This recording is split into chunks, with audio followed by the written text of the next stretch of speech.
que Bildu sea parte de la dirección del Estado, como dijo su vicepresidente de gobierno, ¿no? Pablo Iglesias, que Bildu maneje política nacional, que Bildu influya y que Bildu sea parte del pacto, es una cosa que todavía para un votante, todavía tengo que entenderlo, ¿no? ¿Cómo lo puede asumir con tanta naturalidad un votante socialista? O sea, nos parece normal que antes de un festival de Eurovisión, Televisión Española ponga un cartel en el que se apoya a un grupo terrorista. Es que esto... ¿Crees que hay muchos antiguos votantes de Vox que ahora están huérfanos? La primera o la segunda vez podríamos decir que Sánchez tenía un gobierno ilegítimo porque había prometido no pactar con aquellos con los que pactó, pero luego ya la tercera, la cuarta vez que se vuelve a presentar y le siguen votando, pues ya no se puede decir que su gobierno sea ilegítimo, porque ya no engañaba a nadie. ¿Cómo es posible que se siga votando a un partido o a un candidato que, incumpliendo todas sus promesas, es capaz de permanecer en el poder, ¿no? ¿Qué pasa con la vivienda en España? La derecha muchas veces cree que como su producto es superior, que lo es mucho mejor. Las políticas de derechas, el mundo liberal, las ideas conservadoras son infinitamente superiores en todo orden a las de izquierdas, pero el mero hecho de que sean mejores no es suficiente, hay que saber contarlas también, hay que hacerlas atractivas. Cuando la derecha estaba ya celebrando la victoria, él estaba trabajándose la campaña en podcasts, en viajes, en giras, en debates, en donde le llamaran. Oye, o te pones de acuerdo con este PP o no habrá un cambio de gobierno. Pero no es que lo diga yo, si es que lo dice el propio Vox. Si es que Vox está pactando con este PP, ha pactado en un montón de comunidades autónomas, con la peor versión posible del PP en Extremadura, o con otras versiones menos graves en otras zonas, en Murcia o en Comunidad Valenciana. Es que con este PP, que es el de Ayuso o el de Almeida, hemos sido nosotros los que les hemos investido presidentes o alcaldes. Entonces, que el PP se dedique a intentar acercarse al PSOE, despreciando a Vox, y que Vox solo se dedique a atacar al PP, pues me parece que no es el camino. ¿Qué es lo que más echas de menos de la actividad diaria, política, del trabajo en el Congreso? Bueno, echo de menos a la gente, ¿no? Porque teníamos un equipo fantástico, no solo los diputados, los asistentes. Echo de menos el trato con nuestros afiliados, el día a día de las campañas, que es una cosa que me divertía mucho. Sobre todo la gente, es lo que más echaba de menos. ¿Y qué no echas de menos? No, yo no tengo queja, ¿eh? Yo lo pasé muy bien, hice las cosas lo mejor que pude y no hay nada así que me sobrara.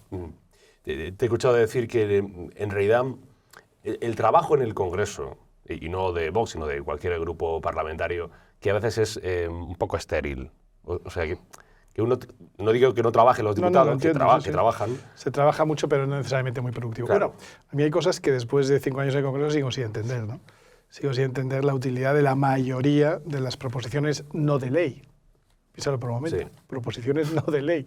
O sea, si estás en el legislativo y con proposiciones... Hombre, puede haber una que sea un cambio de reglamento del propio Congreso. Esa no es la ley y es una proposición que tiene sentido. Pero las proposiciones no de ley servían sobre todo, y sirven sobre todo, para generar tensión entre los partidos, discutir mucho, acalorar a la gente sobre temas que luego no tienen ninguna consecuencia. Por ejemplo, proposición no de ley mediante la cual el Congreso insta al Gobierno a reconocer el Estado de Palestina, sí. Vamos a decir. Entonces, se aprueba o no se aprueba, y el debate es encendido y tal, pero se apruebe o no se apruebe, no tiene ninguna consecuencia, porque el Gobierno no tiene ninguna obligación de seguir lo que el Parlamento le diga que tiene que hacer, ¿no? Entonces, sobre eso pues hay muchísimo trabajo bastante estéril, más allá de, que es improductivo, más allá de marcar posiciones y generar las diferencias entre unos y otros, ¿no? Siempre se ha dicho de ti, si puedo tutearte, claro. Siempre se ha dicho de ti, Iván, que eras, bueno, sigue siéndolo, pero ya fuera del Parlamento, un gran orador. Tú te preparabas mucho las intervenciones, eras muy concienzudo con que salga todo bien. ¿Cómo era esa preparación de los...? Pues sí, me lo preparaba mucho porque es una gran responsabilidad, ¿no? Cuando uno llega, sobre todo cuando uno no es político, y llega al Congreso, que es esa institución que uno ha visto desde pequeño en televisión, ¿no? Y que impresiona mucho y tienes delante personajes que has visto siempre en televisión también, pero que no necesariamente habías visto nunca en persona, desde el presidente de gobierno del partido que sea, los ministros, algunos viejos dinosaurios de distintos partidos y tal. Eso impresiona mucho, ¿no? Y de hecho, casi siempre cuando a uno le tocaba subir a hablar, pensaba, oye, no sé si estoy preparado para esto, pero luego miraba un poco al tendido, veía a los diputados que había y digo, bueno, yo no estoy muy preparado, pero mejor que esto sí soy, ¿no? Pero claro, lo preparaba lo más a conciencia posible con mi equipo por la enorme responsabilidad que conllevaba, como es lógico. Por luchar contra la polarización, que yo creo que es uno de tus objetivos en esta etapa que llevas tiempo abriendo, ¿qué político de izquierdas, o al menos no cercano a ti, dirías que en el Congreso, en sus parlamentos, en sus intervenciones, te merecía un respeto, no sé si intelectual, un respeto... Sí, compañero. Hay algunos, no les voy a mencionar por nombre porque los hundo, ¿no? Si yo ahora defiendo... Es lo que busco, que menciones a alguien por su nombre. Es lo que busques, que lo hundamos, no quiero perjudicar.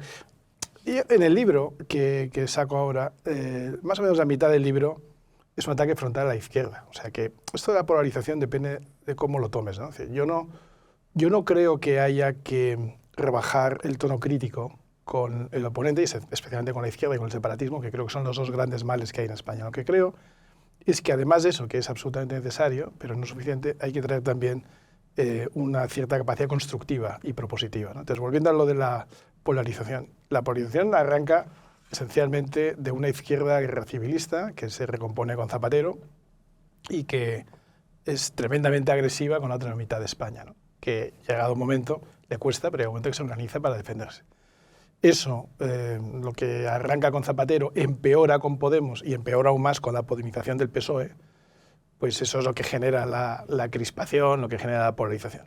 Entonces yo creo que hay que buscar referentes de gente sensata con la que se puede debatir, con la que no vas a estar de acuerdo, pero con la que se puede debatir, y sí que los hay en la izquierda. Si los cito ahora, pues efectivamente les hundo en su carrera política, ¿no? No se lo deseo, pero los hay. Hay gente de izquierda muy equivocada, pero muy correcta en su talante, por utilizar una palabra zapateril, ¿no? Tengo una imagen, es la única vez que voy a sacar la tablet, que parezco Jordi Évole. La única vez que saco la tablet. Pero tengo una imagen que quiero preguntarte porque tengo curiosidad por cómo fue ese momento y porque a mí me pareció bonito.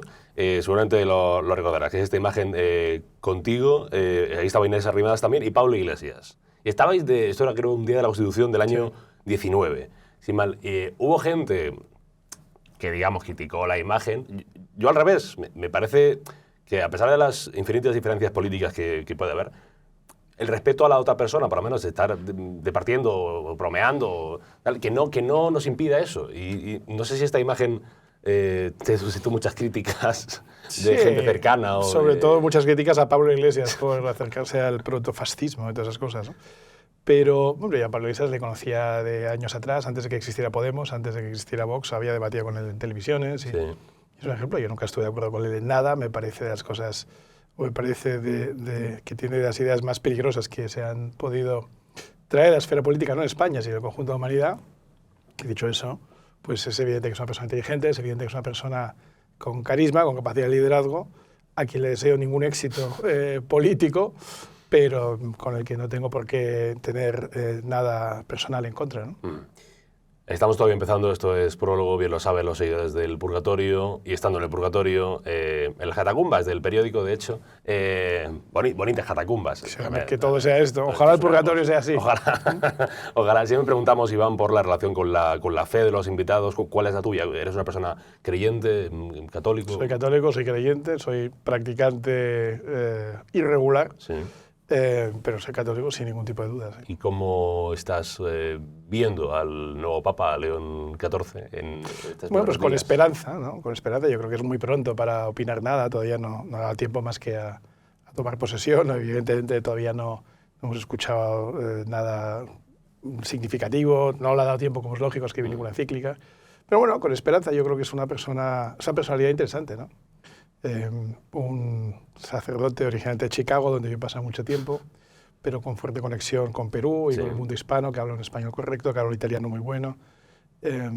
Parece ser un hombre pues, con cierto carisma y yo tengo enorme confianza. Por ahora, solamente esperanza, pero tengo enorme confianza en que sea capaz de llevar a la Iglesia por un camino que es el deseable y lo más alejado posible de la política, que puede ser un buen contraste con cosas que hemos visto en los últimos años.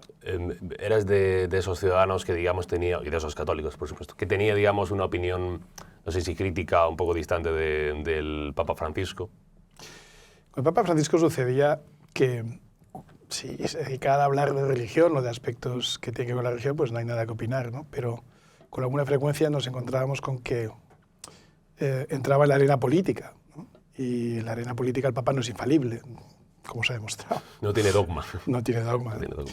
Y entonces, pues con el máximo respeto, pero el Papa es el líder de la Iglesia Católica, también es un jefe de Estado y también es un referente moral para mucha gente, ¿no? Entonces yo creo que tiene que ser muy delicado a la hora de tocar ciertos temas y cómo hacerlo, ¿no? Porque hay cosas que no tienen que ver con la religión ni con la moral en las que un Papa no debería entrar, o si entrara, pues con muchísima delicadeza, ¿no?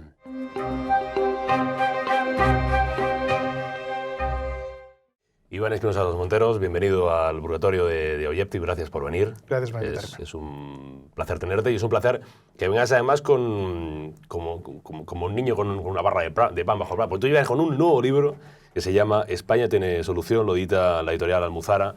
Además, el editor Manuel Pimentel es colaborador de esta casa. Todo queda en casa. Todo queda en casa. Una cosa recogida.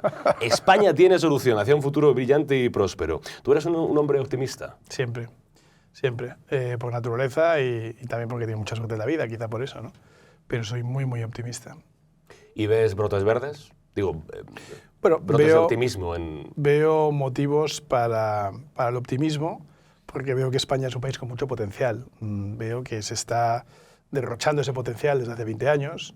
Veo que llevamos 20 años perdidos desde todos los puntos de vista, moral, económico, social, político, pero creo que tenemos un futuro muy brillante y que puede ser muy próspero si hacemos algunas cosas que son necesarias. Los que quieran ver en este libro un programa electoral están equivocados, ¿no? Bueno, yo ahí no hablo exactamente de política, ni menciono casi los partidos políticos. O sea, hablo de cosas que tenemos que hacer como nación. Evidentemente son los gobiernos los que ponen en práctica algunas de estas ideas, ¿no? Pero si hablo de convertir a España en un epicentro mundial de los data centers, pues eso no son los políticos. Los políticos lo que tienen que hacer es no entorpecer, pero permitir que haya suficientes... que haya una infraestructura jurídica, legal, para que los operadores, los españoles en este caso son líderes en general data centers, pues puedan jugar. Hablo de crear las infraestructuras necesarias para que puedan operar. Hablo de un plan hidrológico nacional, que eso sí depende de un gobierno, para llevar agua al campo y un plan de infraestructuras para evitar cosas como tragedias como la de Paiporta. Hablo de una España verde para convertirnos en un sumidero de CO2 y reforestar una buena parte de nuestro país. Hablo de un cambio profundo, moral, político, social, que tenemos que acometer entre todos. O sea, que no es un programa electoral, pero sí es una propuesta para un país. Claro, pero la pregunta que me salía leyendo el libro es, España tiene solución, claro, pero ¿con qué gobierno? Pues con un gobierno muy distinto a los que hemos tenido en los últimos años, ¿no? Con un gobierno que crea en la prosperidad, la creación de empleo, que tenga en cuenta la capacidad de los españoles de añadir valor, que no ponga todo el tiempo límites y cortapisas a los que quieren generar un puesto de trabajo, a los que quieren emprender un negocio, a los que quieren operar. Un gobierno que no sospeche de aquel al que le va bien, un gobierno que está orientado a la prosperidad y no a la dependencia, que es hacia lo que vamos. Creo que España es un país europeo y muy moderno y está bien que tengamos una red para acoger a todos aquellos que por algún motivo pues tengan un momento difícil o pasen por un momento problemático, por supuesto. Pero no podemos generar un Estado en el que todo el mundo acabe siendo dependiente, ¿no? Hoy en día ya más de la mitad de los mayores de edad reciben algún tipo de subsidio del Estado, ¿no? Esto es insostenible. No lo mencioné en el libro, porque es verdad que en el libro no habla tanto de siglas políticas, pero sí le leí hace unos días un hilo en X que también me pareció muy interesante para introducirlo en la entrevista, porque hablabas de entenderse con este PP, cuando te preguntan esto. ¿Esto cómo es? Lo de entenderse con este PP, cuando te lo mencionan. Hay que entenderse con este PP, con este Partido Popular, y tú defendías esa idea de que sí, hay que entenderse con este... Bueno, yo creo que en julio de 23 se produjeron unas elecciones cuyo resultado pues, fue muy adverso, ya no para la derecha, sino para España, ¿no? Este gobierno ya estaba amortizado, es un gobierno ya delirante, es un gobierno que no hace más que prolongar la agonía de un país que merecía un cambio político. No se produjo y se puede aducir a muchos motivos, pero yo lo atribuyo a errores propios, lo que en tenis se llama errores no forzados. Errores no forzados de la derecha, errores que cometimos en un partido y en el otro, porque básicamente había dos para dar la vuelta a esta situación. Y eso pues, ha tenido unas consecuencias graves para España, para los partidos, sí, pero sobre todo para España. Luego, si queremos obtener un resultado distinto en la próxima cita electoral, habrá que pensar si no tenemos que hacer algo distinto, porque hacer lo mismo y esperar un resultado diferente no parece muy sensato, ¿no? Entonces, a partir de ahí, ¿qué es lo que estoy sugiriendo? Pues estoy sugiriendo que seamos capaces de entendernos entre gente que piensa distinto. Entonces, cada vez que digo esto me aparece alguno de estos nuevos que ha llegado a Vox últimamente, que tiene que ganar puntos con sus mayores. Entonces, con este PP que ha hecho no sé qué, con este PP ahora que Ursula von der Leyen enarbola la bandera LGTB, con este PP que se pone de acuerdo. Pues sí, claro, con este PP. Porque es lo que hay. Entonces, o te pones de acuerdo con este PP o no habrá un cambio de gobierno. Pero no es que lo diga yo, si es que lo dice el propio Vox. Si es que Vox está pactando con este PP, ha pactado en un montón de comunidades autónomas, con la peor versión posible del PP en Extremadura, o con otras versiones menos graves en otras zonas, en Murcia o en Comunidad Valenciana. Es que con este PP, que es el de Ayuso o el de Almeida, hemos sido nosotros los que les hemos investido presidentes o alcaldes, y con este PP sigue gobernando muchas ciudades gracias al apoyo de Vox. En algunos casos con el apoyo desde dentro, donde tenemos vicealcaldías, y en otros casos desde fuera, sin entrar en el gobierno. Con este PP, no me lo estoy inventando yo, es lo que hay. Entonces, que el PP se dedique a intentar acercarse al PSOE, despreciando a Vox, y que Vox solo se dedique a atacar al PP, pues me parece que no es el camino. Digo, este es el camino que llevamos hasta el 23, podría tener su sentido hasta un momento dado, pero ante la evidencia empírica de que así no hemos sumado en el año 23 y hemos perdido 4 años, o por lo menos una legislatura, lo que dure, de gobierno, y esto no va en beneficio de España precisamente, pues habrá que empezar a entenderse de otra manera. Esa es mi opinión. ¿Te molesta que desde ciertos sectores de Vox te intenten constantemente situar dentro del Partido Popular como un próximo fichaje de Feijóo, como un próximo ministro de Feijóo, que son ideas que se repiten constantemente? ¿Eso te molesta? ¿O? No, también hay que entender la naturaleza humana, ¿no? Y hay que ser tolerante, porque todo el mundo todos tenemos nuestras debilidades, y entonces los miedos, las envidias, los celos. Es normal. Y luego lo que te digo, pues hay mucha gente que tiene que ganar puntos con la dirección y tienen que ser más papistas que el Papa. Bueno, pues es que esto es normal. Si estoy justamente propiciando que nos entendemos, no voy a empezar a atacar aunque me ataquen a mí. Que su respuesta es el silencio. Bueno, mi respuesta es elevar la conversación hacia cosas de futuro, de construcción, de añadir valor, de intentar mejorar, de generar prosperidad. Pero descartamos entonces fichaje de Pío Salomón Monteros al PP, descartamos esto, ¿no? Bueno, el primer año me dijeron que iba a estar de eurodiputado con no sé qué otro grupo, el segundo que iba a estar en el PP, y aquí estamos tú y yo charlando tranquilamente. Y yo, fíjate, porque yo solo he tenido carnet de un partido y de un equipo de fútbol, son los únicos dos carnets que he tenido. Tengo el de Real Madrid y el de Vox. Y algunos de los que más me atacan ya llevan por lo menos 2 partidos, si no en algunos casos 3, 4 y hasta 5. ¿Cómo fue esto? Esto lo contó creo que en marzo en una entrevista en Voz Populi, que te abrieron un expediente dentro del partido, dentro de Vox. Sí. ¿Y cómo va eso? Pues no sé, pero imagino que van encaminados a la expulsión, me imagino. Y te haces una serie de preguntas de, ¿pero qué ha pasado? No lo sé. ¿Quién ha sido? Tampoco lo sé. En eso consiste la... Claro, pero ¿tiene respuestas? ¿De qué te acusan? No se puede decir. ¿Pero de cuándo? No se puede decir. ¿Pero con quién? No se puede decir. ¿Pero cuál es la motivación de todo esto? No se puede decir. ¿Pero quién me acusa? Tampoco se puede decir. Pero que el objetivo entonces es darte... Claro. ¿Y están próximos a eso? ¿Qué crees? No lo sé. Porque no me lo pueden decir tampoco. Pero alguna intuición tendrás, ¿no? Hombre, claro.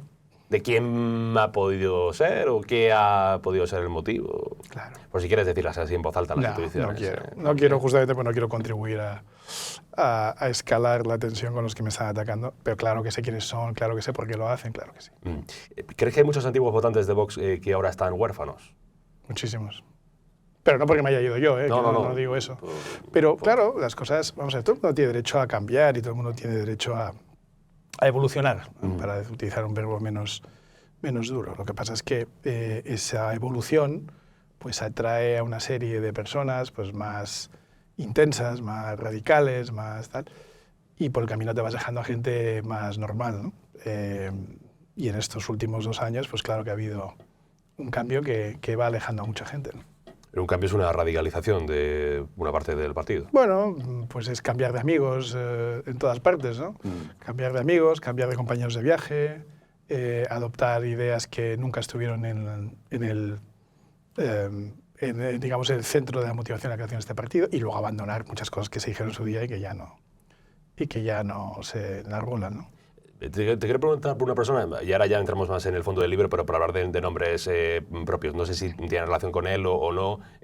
Hablo de Alvise Pérez, ¿no? Y de su propuesta esta de de Se acabó la fiesta, propuesta exitosa en votos, y sorprendente para muchos medios, para muchos periodistas, de su participación en las elecciones europeas y de su éxito con esos 3 eurodiputados. Es cierto que creo que ahora está un poco medio peleado con otros dos, pero bueno, ¿cómo valoras esta, no sé si tiene relación con Albises, si Pues es mire, amigo o no es amigo, pues mira, o es sí, conocido? es una persona que conocí dentro de Vox, con el que me he visto en alguna ocasión, para gran escándalo de algunos que son los que me lo presentaron además, o sea que antes de sus elecciones. Y bueno, pues es una persona que tiene el mérito de haber sacado 3 eurodiputados con una cuenta de Telegram, no está mal. Sobre España tiene solución. Habla mucho de las propuestas y de las soluciones que das en el ámbito político, ya las has mencionado antes, yo creo que de manera breve, pero a la vez amplia. O sea, todo lo que da el libro. ¿Cuál es la parte que le corresponde a la ciudadanía? Porque es verdad que se habla mucho de políticos, más que de políticos de nombres concretos, digo de la clase política. Pero ¿cuánta culpa tiene de cómo está la situación en España y de los políticos que tenemos en España? ¿Cuánta culpa tiene la ciudadanía? Bueno, pongámoslo en términos de responsabilidad más que de culpa, ¿no? Sí. Pero claro, la ciudadanía es responsable de los gobiernos que genera, ¿no? Es decir, estos gobiernos no salen del aire, salen de la ciudadanía que por activa o por pasiva, porque les vota, porque permite o no vota la opción contraria, permite que eso suceda, ¿no? Y que no castiga a los partidos que le engañan, ¿no? Porque la primera o la segunda vez podríamos decir que Sánchez tenía un gobierno ilegítimo porque había prometido no pactar con aquellos con los que pactó, pero luego ya la tercera, la cuarta vez que se vuelve a presentar y le siguen votando, pues ya no se puede decir que su gobierno sea ilegítimo, porque ya no engañaba a nadie. Al principio decía que nunca pactaría con el populismo, lo dice. Jamás se pondría de acuerdo con Bildu, lo dice. Nunca pactaría con RC. Bueno, pero una vez que ya lo has hecho y lo has demostrado reiteradamente, si la gente te sigue votando, será lo que sea, pero el gobierno ya no podemos decir que sea ilegítimo. Lo que tenemos que empezar a pensar es cómo es posible que se siga votando a un partido o a un candidato que, incumpliendo todas sus promesas, es capaz de permanecer en el poder, ¿no? Es verdad que es una persona, en este caso Pedro Sánchez, que no tiene ningún tipo de límite moral, es una persona que está dispuesta a pactar con el partido que representa a los asesinos de sus compañeros de partido, ¿no? Eso es muy duro. Esto, como ya vamos viendo escándalo tras escándalo, esto casi no tiene importancia. A mí me sigue impresionando, ¿no?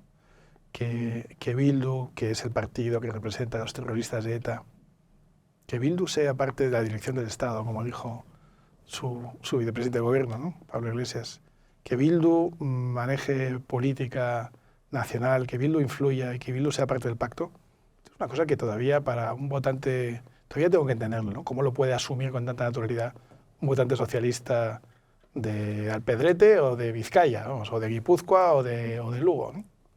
Y que eso les parezca bien, ¿no? Esto es muy duro, ¿no? Entonces la gente cuando dice, hay que cambiar el sistema electoral y tal, pues es que no hay que cambiar el sistema electoral para ver cómo impedimos que cierta gente tenga representación. Lo que tenemos que pensar es cómo hacemos para formar a la gente de una manera suficientemente profunda como para que entiendan el riesgo moral de tener a gente como Bildu representándoles en el Congreso. O sea, ¿cuánta maldad hay como para que se vote masivamente en las 3 provincias vascas a alguien como Bildu? ¿Por qué crees que le ha funcionado tan bien a Sánchez? Igual en las últimas elecciones ya menos, y supongo que el efecto ha ido desgastándose, pero este efecto, este miedo a Vox, este miedo a, cuando dicen, viene la extrema derecha, ¿por qué crees que le ha funcionado tan bien al gobierno? Bueno, utilizan esto de la ultraderecha, ¿no? para referirse a cualquiera, pero no es a Vox, ¿eh? Yo de vez en cuando me encuentro debates antiguos cuando Vox existía y la ultraderecha era Ciudadanos. La ultraderecha es el PP. La ultraderecha ahora es Vox, pero la ultraderecha fue Felipe González, ¿eh? que a Felipe González le hicieron un scratch en la universidad y no dejaban hablar porque era ultraderecha. Rosa Díez, Rosa Díez era la ultraderecha. Es decir, todo lo que está a la derecha de Lenin es ultraderecha, ¿no? Aquí hay Lenin y la ultraderecha, esto es lo que hay. Entonces, claro. Pero vuelvo a lo que decía antes, es decir, si el sistema de educación que tenemos, si los medios de comunicación que tenemos, si los medios audiovisuales que tenemos se pasan el día calentando a la gente en el sentido de que cualquier cosa que no sea el leninismo o el marxismo es ultraderecha y que vuelve el fascismo y los Doberman y todas estas cosas, pues hombre, lo que tenemos que hacer es mirar es qué tipo de nación estamos construyendo, qué tipo de sociedad estamos construyendo y qué tipo de país estamos construyendo, ¿no? Y como alternativa, lo que cuento en el libro, pues es lo primero explicar, razonar, formar, educar desde pequeños a los niños, a los niños y luego a los adultos, como es lógico, ¿no? En el rechazo a precisamente las ideologías que más daño han hecho a la humanidad, ¿no? Que es prácticamente todas las que emanan del marxismo. Todos los colectivismos, todas las ideologías que nacen de esta idea totalitaria del Estado que tiene la izquierda y que ha hecho tanto daño no en España, que por supuesto ha sido en el conjunto del mundo. Hablas, como digo, de la izquierda, hablas del el control, que es una parte interesante, yo creo, ¿no? Del control del lenguaje. Y cómo a veces, y esto es una cosa que es constante en la derecha española, en el Partido Popular, cuando siempre se ha aludido a, bueno, la gestión. Nosotros nos dedicamos a gestionar. Que no sé si es uno de los grandes errores que tiene la derecha en España. Nosotros la gestión y lo demás se lo dejamos al resto de partidos. Es un error gravísimo. Es un error gravísimo y a las pruebas me remito, ¿no? Lo que ha pasado en estos años. En el libro cuento una de las cosas que me impactó hace 30 años, un libro que leí que se llama Las 22 leyes inmutables del marketing, de dos gurús del marketing, los que crearon el concepto de posicionamiento. Y una de ellas dice que la gente no compra productos o servicios, sino su percepción, la percepción del producto, ¿no? Entonces, pongo el ejemplo de cuando se hace una cata ciega entre dos bebidas gaseosas de cola muy conocidas, las marcas líderes, ¿no? Puedes decir los nombres si quieres. Pues cuando, esto es un anuncio que cuando tú eres un poco más joven, pero es que tenemos una edad de pequeños, de jóvenes, vimos aquello de los anuncios que hacía Pepsi, ¿no? Que te demostraban con cámaras que filmaba gente haciendo una cata ciega, que 9 de cada 10 preferían el sabor de Pepsi, ¿no? Ya, pero es que luego 8 cada 10 compraban Coca-Cola. Entonces, ¿eso cómo cuadra? Pues cuadra porque la gente no bebe líquidos, bebe percepciones de marca. Esto es lo que viene a decir el libro, ¿no? Es decir, que si tu marca no mola, por mucho que las propiedades del sabor o de la textura de la bebida sean superiores a la otra en prueba ciega, da igual, la gente se va a centrar en la que mola, en aquella cuya percepción coincida más con el concepto de sí mismo que tiene el consumidor. Bueno, esto lo trasladó al mundo de la política. Entonces, la derecha muchas veces cree que como su producto es superior, que lo es mucho mejor. Las políticas de derechas, el mundo liberal, las ideas conservadoras son infinitamente superiores en todo orden a las de izquierdas, pero el mero hecho de que sean mejores no es suficiente, hay que saber contarlas también, hay que hacerlas atractivas y hay que contar un relato y hay que proponer frente al estatalismo de la izquierda, frente a la idea de no tendrás nada y serás feliz, frente al concepto de no te preocupes que el Estado se ocupa de ti, pues otras ideas que son mejores, ¿no? Que es las de, oye, aquí podrás prosperar, podrás ser independiente, podrás tener una familia, podrás depender del fruto de tu trabajo, podrás esforzarte, podrás tener éxito, y si algo grave te pasa, ya nos ocuparemos de ti, que es distinto de que nadie haga nada, que ya el Estado se ocupa de todos, ¿no? Bueno, esto de que la derecha coge las ideas de la izquierda, las que haya, y las gestione mejor, pues que no es muy atractivo. Aparte que no es verdad, porque es que luego cuando gobiernan ellos suben los impuestos más, sube el gasto más, sube la deuda pública más, sube el déficit más, con lo cual es que ni siquiera es cierto. Pero aunque no fuera cierto, da igual, es que el atributo gestión no es de los más atractivos. Véndeme el atributo ley, orden, prosperidad, véndeme el atributo familia, crecimiento, véndeme el atributo generación de riqueza, véndeme el atributo crecimiento, ¿no? Esos son atributos que sí que molan, suficientemente bien trabajados, ¿no? Y eso es lo que no está haciendo la derecha. Claro, es que plantear, digo, a veces, y eso ya es opinión, plantear el gobernar como si fuera una tabla de Excel y cuadramos los números y nos sale más o menos bien, digamos que es poco apasionante. Que también es necesario. Que sí que es necesario, pero para el votante, pero para el votante, claro, digamos que es poco apasionante. En el libro hago también mención a cómo el primer anuncio político que yo vi que me impactó mucho fue el del año 84 de Reagan, yo vivía en ese momento en Estados Unidos, el anuncio que se llama Morning in America, ¿no? Amanece en Estados Unidos. Y entonces, después de los primeros 4 años de Reagan, para su reelección, el anuncio dice, amanece en América y hoy 100.000 familias, hoy se casarán 100.000 parejas creando nuevos hogares. Entonces sale una chica vistiéndose de novia. Amanece en América y hoy hay 500.000 comercios nuevos más que hace 4 años que abrirán sus puertas. Entonces sale un tío levantando una persiana. Amanece en América y hoy hay 1 millón más de acres que están siendo trabajadas. Entonces sale siempre con el amanecer, ¿no? Sale un tractor trabajando en el campo y tal. Joder. Y entonces cuando acaba dice, después de estos 4 años de prosperidad, crecimiento, mejor, ¿quién querría volver al momento de atrás? El momento de atrás era el momento de Carter, que fueron los 4 peores años de la memoria reciente de los americanos, ¿no? Entonces, claro, eso es proponer un relato basado en la realidad, no vale engañar ni mentir, sino basado en la realidad, pero proponer un relato elevado, atractivo, entusiasmante, ilusionante. Pues eso es lo que tenemos que hacer. Escribes en el libro, muchas veces desde la política se desprecia el marketing como si fuera una cosa imbécil o estúpida o incompatible con la política, pero para nada, es fundamental para vender las ideas. Es que si no sabes vender, no vas a vender nada, ni tornillos, ni coches, ni ideas políticas, ni nada. Entonces, en vez de despreciar el marketing, lo que debería hacer es aprender un poco de los más avanzados del mundo del marketing, que son los de productos de consumo, ¿no? También hay gente muy avanzada en otros aspectos, pero ahí se ha aprendido mucho. Si tú coges a gente que trabaja en Unilever o Procter & Gamble o en las mayores empresas de productos de consumo, ahí es donde ves realmente cómo se aplica técnica de venta de un producto, en este caso productos físicos, pueden ser servicios, pero basados en la realidad. No puedes engañar, no puedes decir este producto, puedes decir este coche corre a 260 si solo corre a 200, pero sí puedes decir este es el coche más seguro para tu familia, ¿no? Volvo. O pues este es el coche más deportivo, BMW, pues es el coche más lujoso, Mercedes, o este es el coche más eco-friendly, el Nissan híbrido. O sea, hay distintos atributos que puedes atribuirte, pero tienen que estar basados en la realidad y luego tienen que hacer una proposición de valor que sea ilusionante, que te apetezca, no que digas, este coche no te va a dar problemas. Bueno, vale, eso está muy bien, pero cuéntame algo un poco más atractivo, ¿no? Claro, es que una de las ideas, y por retrotarnos al pasado, de las ideas de la última campaña del año 23, ¿no? Con el Partido Popular, que es verdad que hizo una campaña, sobre todo una última semana, desastrosa. Una de las ideas era, vamos a desmontar el sanchismo. Claro, cuando preguntabas, ¿y eso en qué consiste? ¿Qué nos vais a vender nuevo, ilusionante? Pues no, la cosa se quedó un poco hueca, ¿no? Y después está, aparte de lo que tú decías, del marketing político, claro, es que el carisma de Ronald Reagan, no sé si se puede encontrar en las políticas. En ese anuncio no salía Ronald Reagan, que es lo mejor de todo, el que yo menciono. La imagen política no salía, era todo imágenes de terceros, casi podías tirar de imágenes de archivo, de banco de imágenes. Porque no sale, al final sale su cara y tal, pero no. Ese anuncio, por cierto, ese anuncio, el de Amanece en Estados Unidos, de ese anuncio me inspiré para utilizar la palabra la España que madruga, ¿no? No quería utilizar lo de amanecer porque amanecer me suena más a otras cosas que no nos convenía, pero sí la España que madruga, ¿no? España que madruga, y al principio decíamos, y la que tiene ganas de poder madrugar, pensando en la gente que no tenía empleo, que no lo podía encontrar, ¿no? Y pues la España que madruga, la gente que se levanta temprano para ir a estudiar, o para ir a trabajar, o para ocuparse de su familia, o para hacer una actividad, a esa España se le pueden vender cosas ilusionantes, realistas, pero ilusionantes.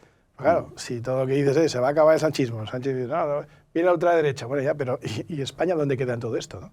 ¿Dónde quedan nuestras ilusiones? ¿Dónde quedan nuestros anhelos? ¿Cómo me veo yo dentro de 8 años cuando haya pasado 2 legislaturas con este gobierno? ¿Qué es lo que va a cambiar sustancialmente, no?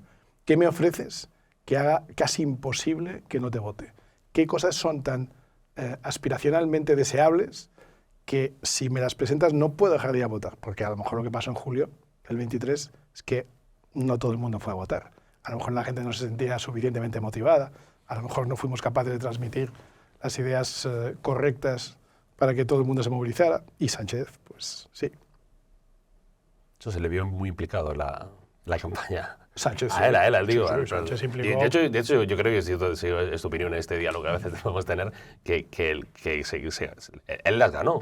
Digo, ganó. Él perdió las elecciones, claro, obviamente, pero que él ganó los diputados suficientes. Cuando yo creo que el partido, mucha gente no creía, pero es verdad que el tipo tenía una visión de... Totalmente. Diremos lo que quieras de él, pero hay 2 cosas innegables. Primero, leyó bien los resultados de las municipales de mayo, donde todo el mundo asumía que que el PSOE se había pegado un batacazo, y no era verdad. El PSOE no había bajado prácticamente nada, lo cual también da para otro análisis, ¿eh? Pero bueno, las municipales autonómicas de mayo, donde caen muchas ciudades del otro lado, caen efectivamente por 2 motivos, porque Podemos había caído un poquito, o un poco, y 2, porque venían de equilibrios, o sea, habían ganado por muy poco. Las alcaldías que manejaban las habían ganado 4 años atrás por muy poquito. Entonces, en cuanto Podemos cae un poco en su pelea con Sumar, con el partido Sumar, en cuanto cae un poquito, pues las cosas caen del otro lado, ¿no?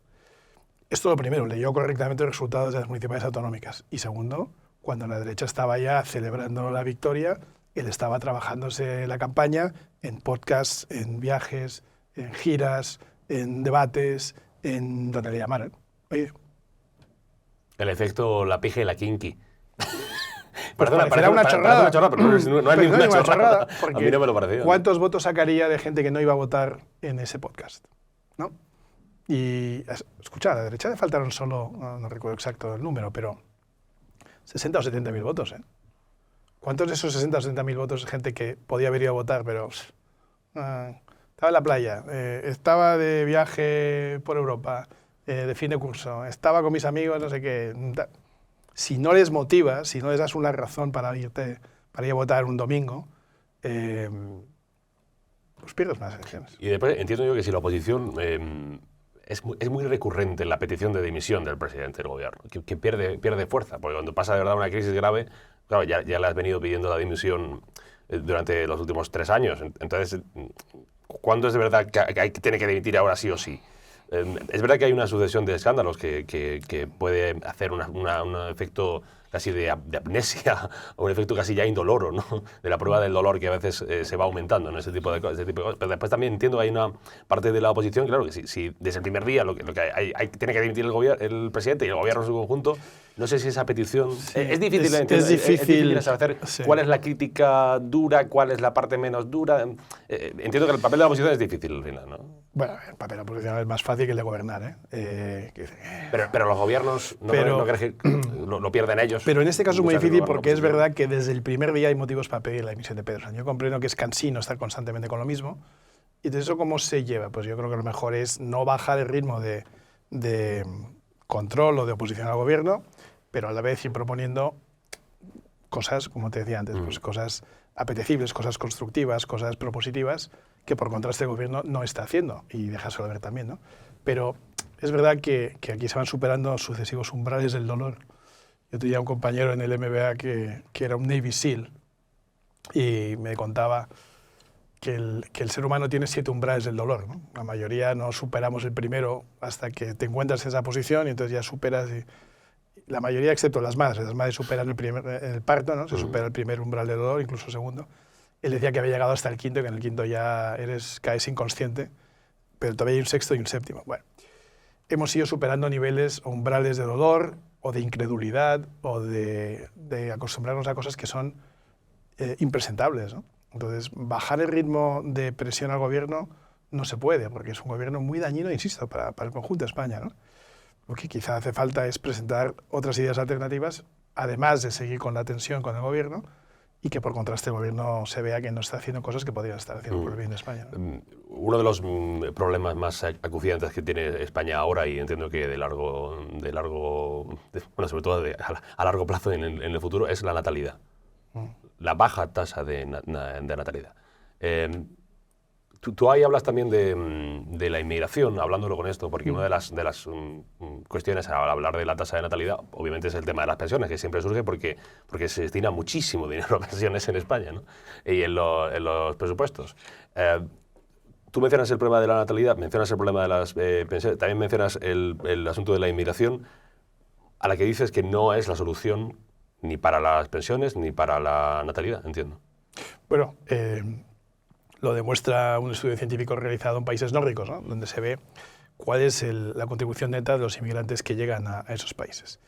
Y la conclusión es muy clara. Aquellos inmigrantes que provienen de culturas compatibles, podemos ahora entrar en lo que es compatible, son los que dejan algo de valor añadido al país al que llegan. Y aquellos que provienen de culturas incompatibles no solo no aportan nada, sino que son detractores netos de recursos del Estado, ¿no? ¿Cuáles son las compatibles? Pues son aquellas que en el caso de España es muy obvio, ¿no? Aquellas que comparten una cultura, una concepción moral del mundo, se puede decir religión como canal para esa concepción moral, o un idioma, ¿no?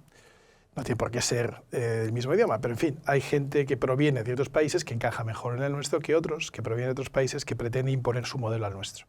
Un modelo que es inferior, respetable, sí, pero inferior, porque si fuera al revés estaríamos nosotros yendo a sus países, ¿no? Entonces, lo que dice este estudio que cito en el libro es que aquellos que vienen de esos sitios, y sobre todo cuando vienen con una edad más temprana, son los que hacen alguna contribución al país. Y lo que yo sostengo, pero desde hace mucho, esto lo sostiene más gente también, es que no existe un derecho a inmigrar, existe un derecho del país a acoger inmigrantes, ¿no? Como yo soy inmigrante y me he tenido que someter a las leyes de inmigración de otros países, pues lo entiendo perfectamente. Entonces tú para inmigrar a un país tendrás que cumplir una serie de condiciones. La primera, en el caso de España, pues es que el país necesite gente de tu perfil. ¿Cuál es tu perfil? Pues puede ser que necesitemos programadores de Python, o puede ser que necesitemos albañiles de Pladur, o puede ser que necesitemos electricistas, o puede ser que necesitemos pastores, que es un caso real, ¿eh? En Estados Unidos hubo una época que se necesitaba pastores y se trajeron unos cuantos miles de vascos, estoy hablando de los años 40. Uh-huh. Y entonces los vascos, que eran buenos pastores, estaban acostumbrados a vivir aisladamente en altas cumbres, pues se fueron a las montañas, no sé si es de... No me quiero equivocar, pero de un estado central de Estados Unidos, y ahí hay hoy, todavía, 70, 80 años después, pues una comunidad de vascoparlantes, ¿no? Entonces, ¿pero por qué? Pues porque necesitaban pastores. Estados Unidos cada año publica una lista con el número de personas que necesita el país para cada oficio. El que sale más en las noticias es el que Silicon Valley le pide al gobierno que traiga de programadores, informáticos, ingenieros de informática, gente que sea capaz de dar servicio a esa necesidad que tiene Silicon Valley. Pero es que está previsto todo. Profesores, pasteleros, y se hace oye, este año necesitamos 86.000 personas o 740.000 de estas características. Bueno, pues esas personas que pueden añadir valor a un país. Más allá de eso, ¿puedes acoger refugiados? Puedes acoger refugiados, pero lo que no vale es decir que cualquiera que venga es un refugiado. No, mire, refugiado es aquel que huye de una guerra, y normalmente son mujeres y niños, porque si son hombres en edad de combatir, pues quizá no sean los refugiados típicos, ¿no? Así que sí, creo que los países occidentales tienen que tener una política de inmigración sensata, y en países como España, donde se ha tenido pues una tolerancia infinita, incluso en algunos casos una promoción de la inmigración ilegal, pues hay que poner coto, ¿no? Y no culpo a los inmigrantes, culpo a los políticos que han sido capaces de generar ese efecto llamada sobre gente que no tiene el deseo muchas veces de contribuir a nuestro país. En otros casos sí. Haces bien en decirlo de no culpa a los inmigrantes, porque yo entiendo este discurso y es planteable y debatible, y yo creo que se agradece, y lo agradecen los espectadores que nos vean y la gente que nos oiga, que no haya temas vedados, o sea, que se pueda hablar de ese tipo de cosas sin ningún problema, y como tú dices, yo me parece interesante. Lo que pasa es que a veces se mezcla con declaraciones de políticos que son declaraciones racistas de políticos. Bueno, yo me acuerdo, por ejemplo, y perdón por mencionar una antigua compañera tuya, pero Rocío de Merck, quiero recordar, hubo un vídeo en Antena 3 Noticias, en un pueblo de Soria o de Castilla, un pueblo despoblado, no había una familia de inmigrantes árabes, y pues un comentario bastante deleznable, ¿no? Poco menos que el futuro de España se iba a acabar porque esas personas estaban ahí. Cuando esas personas, era un matrimonio, un marido, una mujer y un chiquillo, estaban dando vida a un pueblo donde no nacían niños desde hacía 20 años.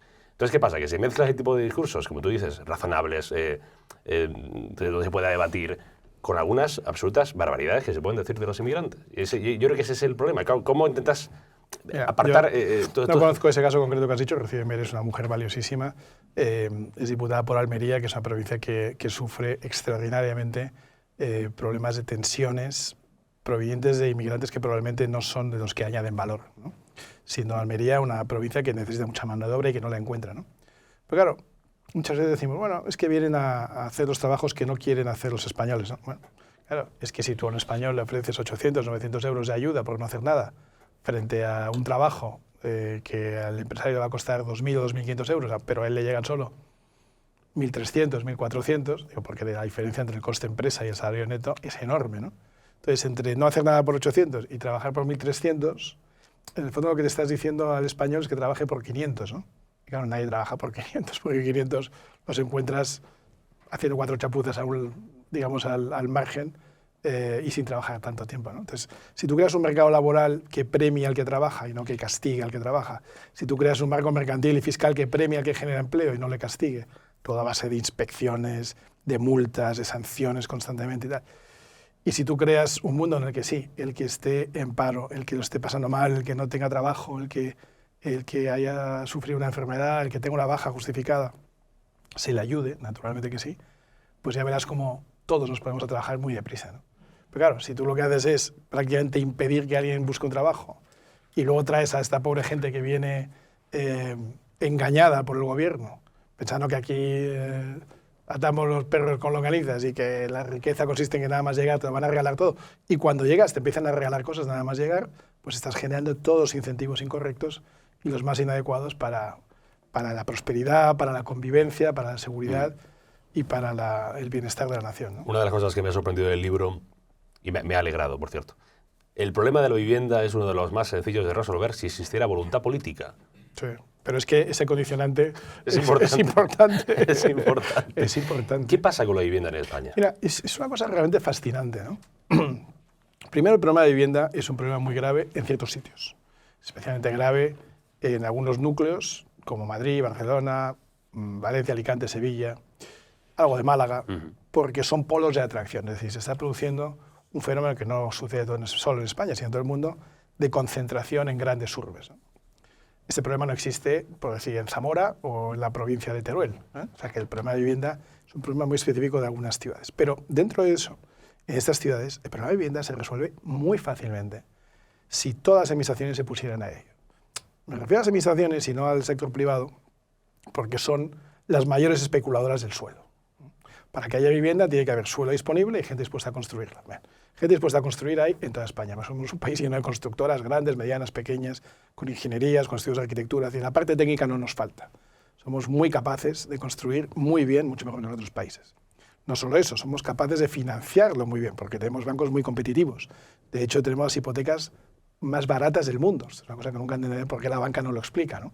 Porque cuando la atacan tanto no se defiende explicando que una hipoteca en Estados Unidos, en el Reino Unido o en Francia o en Alemania es mucho más cara que en España. Pero bueno, esta es otra cosa. O sea, que tenemos la capacidad para construir, tenemos la capacidad para financiar tanto al promotor como al propietario o al comprador o al inquilino. Y sin embargo, no tenemos suficientes viviendas. ¿Por qué? Porque las administraciones públicas impiden que suelo perfectamente destinable a la promoción de viviendas se ponga en el mercado. Yo no te hablo de que en una zona donde haya una selva o un vergel que tiene que ser protegido porque sea medioambiental, esto lo dejamos afuera. Pero es que, por poner el ejemplo de Madrid, es que Madrid está en medio de un páramo, o sea, que en cuanto sales un poquito por el norte o por el sur, es tierra plana, sin ningún tipo de valor medioambiental, que mañana podría construirse, mañana, si la normativa lo permitiera. Si se pusieran de acuerdo el ayuntamiento de turno con la comunidad autónoma, que den los permisos, y se hace de un día para otro. El único esfuerzo que tiene que hacer el Estado es facilitar, no hacer las casas, facilitar que el sector se pueda construir. Y eso sí, crear algo de infraestructura para que haya una calle donde por la que puedas llegar a ese terreno. Pero más allá de poner las calles y las farolas y regular, como es lógico normativamente, para que haya un parque por aquí, un colegio por allá, un centro médico por aquí, un hospital por allá, pero aparte de eso, que eso se hace, en 3 meses, ¿eh? Es decir, crear la normativa urbanística para que un descampado se convierta en una zona de viviendas se hace en 3 meses. Y no lo hacen porque no les da la gana. Estamos en 2025, de momento. Y hasta diciembre.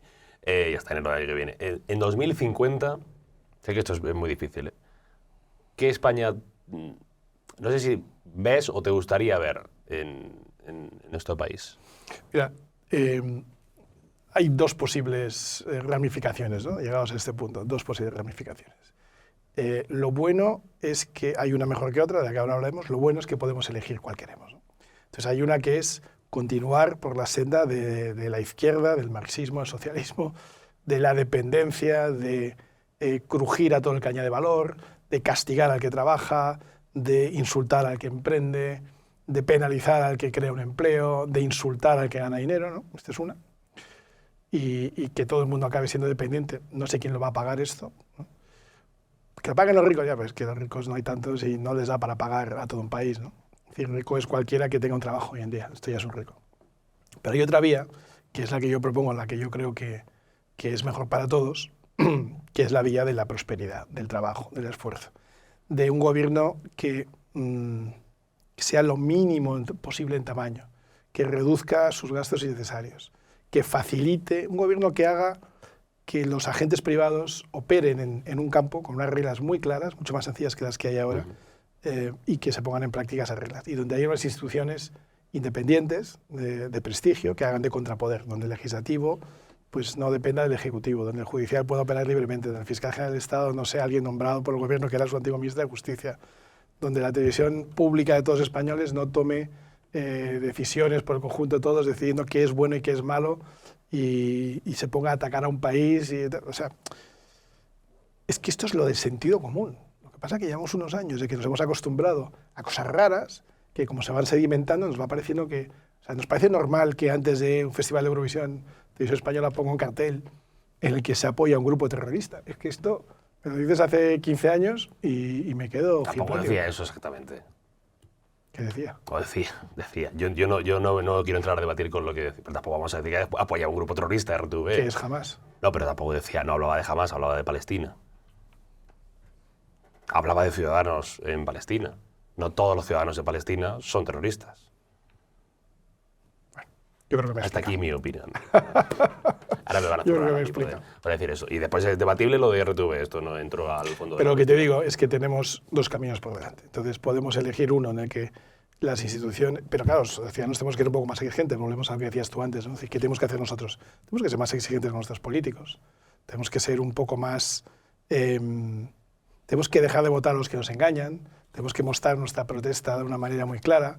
Tenemos que marcar el camino para que los políticos no puedan operar siempre en contra de nuestros propios intereses. Tengo 3 curiosidades rápidas. La primera es que ya me la has pisado. ¿Viste Eurovisión? No. ¿Nada? No. Pero al menos habrás escuchado a Melody, ¿no? Cantar. Un fragmento de la canción. No seguiste entonces el festival, ¿no eres eurofan? Desde el año 83, 84 no lo he vuelto a ver. No.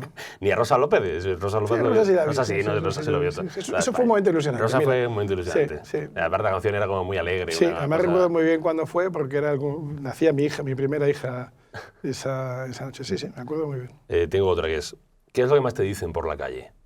Cuando te ven los ciudadanos... Lo que más me dicen es estamos huérfanos. Es duro, ¿eh? ¿Sí? Estamos huérfanos. Y no te dicen, vuelva. Bueno, también, pero en fin. Vuelva, monte usted algo. Eso no te lo dicen. Me dicen mucho también. Monte usted algo. Sí. Y si fuera tan fácil. Ahora estamos en el camino de la fundación. Vamos a montar una fundación que lanzaremos a la vuelta de verano con inicio de curso político. Eh, Una fundación para generar ideas, y no solo mías, sino con gente profesional, gente competente de distintos ámbitos, gente profesional, porque una cosa que me impacta muchísimo es haber observado cómo ha evolucionado el talento en España, ¿no? España es un país que ha evolucionado de una manera verdaderamente sorprendente. Hoy tenemos trabajadores muy cualificados, autónomos de primera categoría, pequeñas y medianas empresas que son competitivas a nivel europeo, también grandes empresas que son competitivas a nivel mundial, grandes bancos, grandes firmas de distribución, de textil, de lo que quieras, ¿no? Profesionales de primera magnitud en campos tan variados como la ciencia, la música, artistas, deportistas de primera. Esto no era así hace 50 años. España no tenía hace 50 años este nivel. Hemos mejorado muchísimo como país, ¿no? En todo, menos en la política. Entonces, esta carencia de talento en la política pues es algo que se puede suplir. y ya dos últimas, y ya nos vamos, ¿eh? ¿Le mandarás el libro a Bascal? ¿Se lo han mandado ya o todavía...? Pues eso se ocupa en la editorial, o sea que si quieres una mandas... Bueno, pero la editorial se ocupa, pero si le dices la Almuzara, Pues ahora llamaré a preguntar si lo han... Enviádmelo a... Tiene la dirección, ¿no? O a Bambú, o a... Sí, exacto. ¿Ves? O a Todo el Logar, mundo sabe dónde está. Sí, todo el mundo sabe dónde está, pero hay que decírselo. Y después una curiosidad, ¿cuándo te dejaste barba? Pues mira, me la dejé en el año 99, cuando empecé a trabajar para una firma de consultoría estratégica bastante importante, y las entrevistas me estaban constantemente diciendo, pero tú quédate, porque yo llegaba a alguna posición, tenía 28 años, ¿no? Sí. Entonces me tocaba una cierta posición, lo que se llama associate, ¿no? Y entonces me miraban, pero ¿tú cuántos años tienes? Pero ya la tercera entrevista que me hacen, me ponen, pero ¿tú cuántos años tienes? Digo, no, pero ¿por qué? No, es que pareces más joven y claro, vas a ser associate y tal. Y entonces dije, vale, pues para este verano me dejo barba y así parezco un poquito mayor, ¿no? Y ya no me la quité. Y desde entonces ya nada. Me la quité solo para mi boda, nada más. Y desde entonces sigo con barba, desde el año 99. Ah, pero es un rasgo característico. Pues se ha convertido en un rasgo característico. No lo fue hasta... Nunca tuve barba, como te digo, hasta los 28 años. ¿no? Vale, es una barba frondosa, que da... La mía es una birria, pero la... Estás trabajando en no, ello. Estamos trabajando en ello, que diría José María. Bueno, Iván Espinosa de los Monteros tiene un nuevo libro, se llama España tiene solución, lo edita Almuzara, está siendo un éxito. La verdad, ¿cuántas ediciones lleva ya? Me siento muy afortunado. Va por 3 ediciones en una semana, que no está mal. Se agotó hasta en Amazon. Se agotó en Amazon, pero ya ha vuelto y ya está otra vez de número 1. Iván, un placer. Muchísimas gracias. Hasta pronto. Que vaya bien. Gracias.